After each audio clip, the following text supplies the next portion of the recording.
আজকে বাড়িতে মেহমান এসেছিল, তো তাই তাদের জন্য কি কি রান্না করলাম এটাই আপনাদের সাথে শেয়ার করব।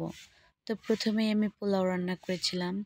তার জন্য একটা পাতিলে তেল দিয়ে তার ভিতর পেঁয়াজ কুচি, তেজপাতা দিয়েছিলাম। তারপরে পোলাও চাউলগুলো দিয়ে দিয়েছি। পোলাও চাউলগুলো 5 মিনিট ভালোভাবে ভেজে নেওয়ার পর এখানে ফুটন্ত গরম পানি দিয়েছি। পানি দেওয়া হয়ে গেলে এর ভিতর লবণ আর একটু দুধ দিয়েছি, যাতে পোলাওটা সাদা হয়ে যায়। তো তারপরেই আমি পোলাও রান্না করে নিয়েছি। এভাবে 20 মিনিট ঢাকনা দিয়ে রেখেছিলাম। তো আমার পোলাও রান্না শেষ হয়ে গেলে আমি এখানে আরেকটা কড়াইয়ে পরিমাণ মতো তেল, পেঁয়াজ কুচি, এক টুকরো দারচিনি আর দুটো তেজপাতা দিয়ে পেঁয়াজটা ভালোভাবে ভেজে নিয়েছি। পেঁয়াজটা ভালোভাবে ভেজে নেওয়া হয়ে গেলে এখানে আমি গরুর মাংস দিয়ে দিয়েছি। এখানে 2.5 কেজির মতো গরুর মাংস ছিল। তো মাংসগুলো দেওয়া হয়ে গেছে।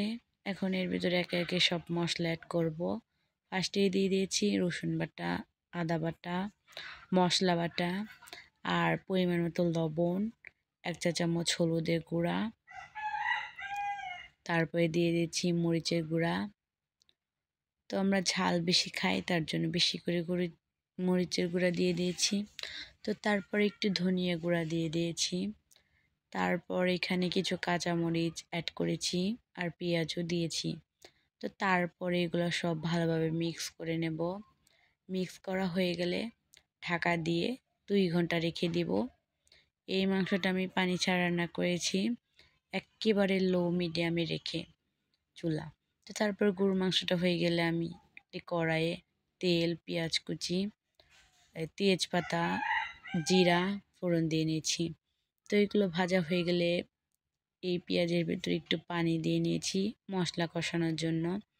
তো এর ভেতরে আমি রসুন বাটা দিয়ে দিলাম, তারপরে দিয়ে দিয়েছি আদা বাটা, তারপরে একটু মশলা বাটাও দিয়ে দিয়েছি। তারপরে এখানে গুঁড়া মশলা যেরকম মরিচের গুঁড়া, তারপরে এখানে দিয়ে দিয়েছিলাম হলুদের গুঁড়া, তারপরে এখানে একটু ধনিয়া গুঁড়াও অ্যাড করেছিলাম।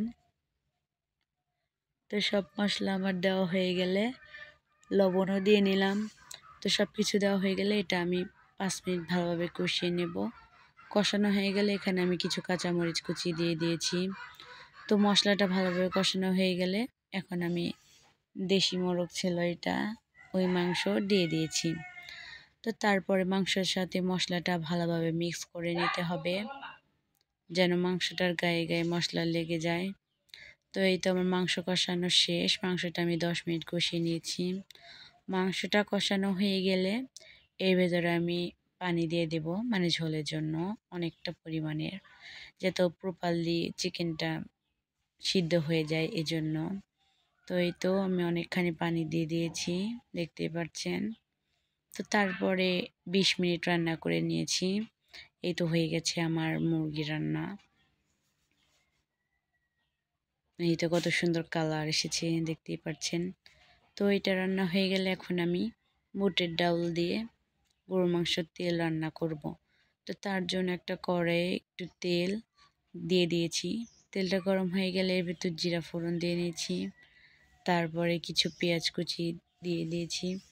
পেঁয়াজটা ভালোভাবে ভাজা হয়ে গেলে এর ভিতরে আমি কিছু গরুর তেল ছিল সেগুলো দিয়ে দিয়েছি। তার ভিতর একটু আদা বাটা, একটু রসুন বাটা, তারপর হচ্ছে একটু গরম মশলা বাটা, সব মশলাই দিয়ে দিয়েছি এর ভিতর।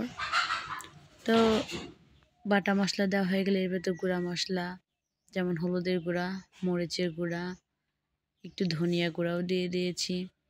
তো এখন একটু পরিমাণ মতো লবণও দিয়ে দেব। এগুলো সব কিছু দেওয়া হয়ে গেলে ভালোভাবে মিক্স করে নেব। মিক্স করা হয়ে গেলে এটা একটু পানি দিয়ে কষিয়ে নেব। এগুলো ভালোভাবে কষানো হয়ে গেলে আগে থেকে বুটের ডাউল মরিচ দিয়ে সিদ্ধ করে রেখেছিলাম, তো ওর ভেতরেই ঢেলে দিলাম। তো তারপরে ডাউলটা একটু ভালোভাবে কষিয়ে নেব কিছুক্ষণ। কষানো হয়ে গেলে এর ভিতরে আমি পরিমাণ মতো পানি দিয়ে নেব। পানি দেওয়া হয়ে গেলে 10 মিনিট জাল দিয়ে পেঁয়াজ আর জিরা বাগার দিয়ে দেব। তো তারপরেই তো আমার ডাউল রান্না শেষ। এখন আমি কিছু ডিম ছিল বাড়িতে, সেগুলোই নুন হলুদ দিয়ে মাখিয়ে ভেজে নিয়েছি। তো এই তো আমার ডিম ভাজাও শেষ, আমার সব রান্না শেষ। এখন আপনাদেরকে দেখাবো, এই তো আমার গরুর মাংস দেখতে পাচ্ছেন, তারপরে এই যে ভাত, তারপরে এই শসা কেটেছিলাম, তারপরে লেবু কেটেছিলাম, আর এটা ছিল পোলাও একটু আগে যে রান্না করলাম, আর ওই যে ডিম, তারপরে এই তো বুটের ডাউল, আর এই যে এখানে পায়েস রান্না করেছিলাম। এটা রেসিপি আপনাদেরকে দেখাতে পারিনি।